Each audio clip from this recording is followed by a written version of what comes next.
being in Hope Squad is life changing. I've learned that even the people who are the most athletic or smartest or always have a smile on their face aren't always the happiest. And when you get to talk to them, then their true feelings come out. And just saying hi, how are you, or you look sad today, high five, or anything will brighten their day and change their life. So we learned this thing called QPR. It's question, persuade, refer. So when you question, you have to be direct, like, are you thinking about suicide, or do you not want to be here?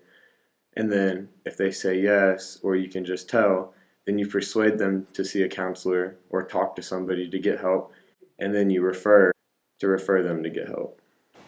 I became a Hope Squad member by many classmates voting for me, and they just feel like they can talk to me about anything that might be on their mind and any thoughts that they might have.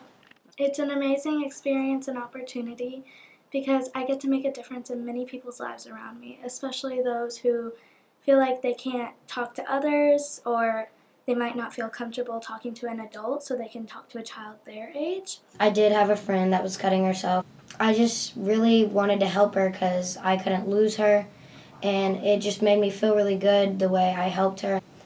I just reminded her of why she's here, and I let her parents know, and she wasn't happy, but they helped her and I helped her.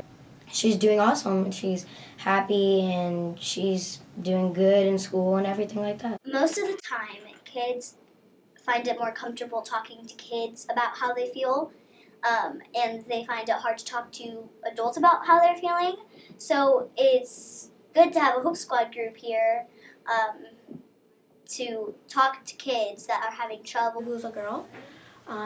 You could see marks on her, and she was saying things that it's just an animal scratching her. But you have to understand you have to see the signs of when someone's upset. You have to see whenever they're just not being themselves. She's a really spunky, energetic person, but then she was getting more quiet, tired. She wasn't eating.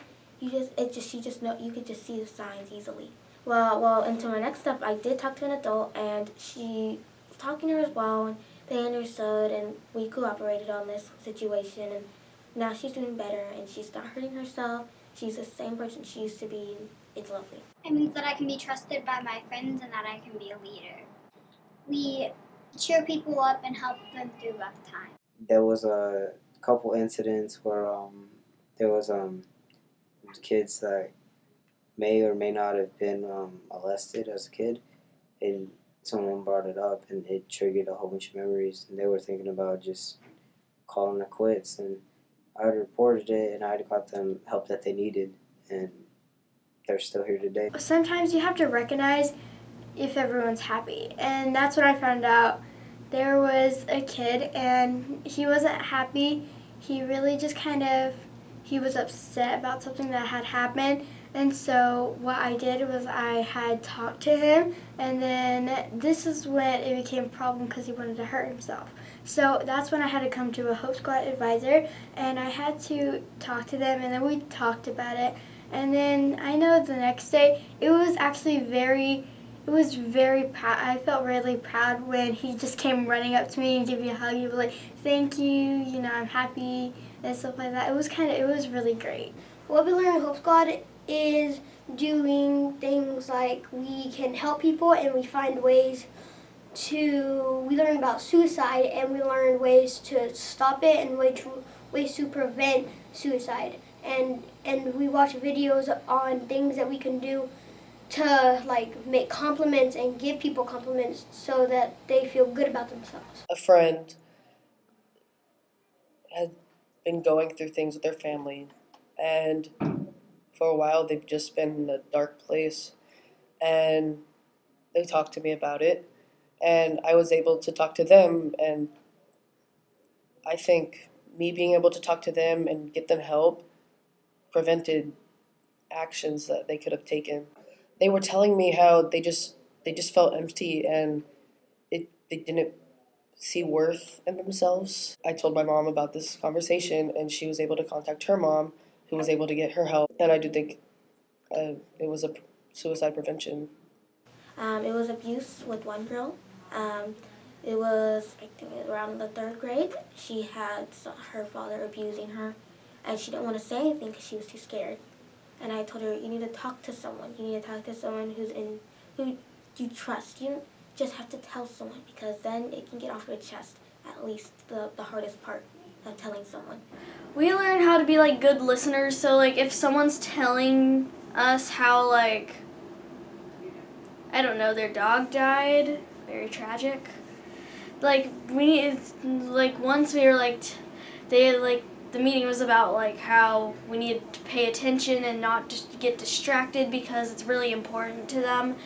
So like they have someone to talk to. During Hope Week, we are going to do a fun little thing to where the Hope Squad members will give candy outside of the teacher's door so that way they can give it to students. And we will be doing dress-up days. And we are going to do a little heart wall, and on each heart it'll say something that we love about the school. And we are also doing little vinyl on the staircase saying stuff that we love and just that cheers us up.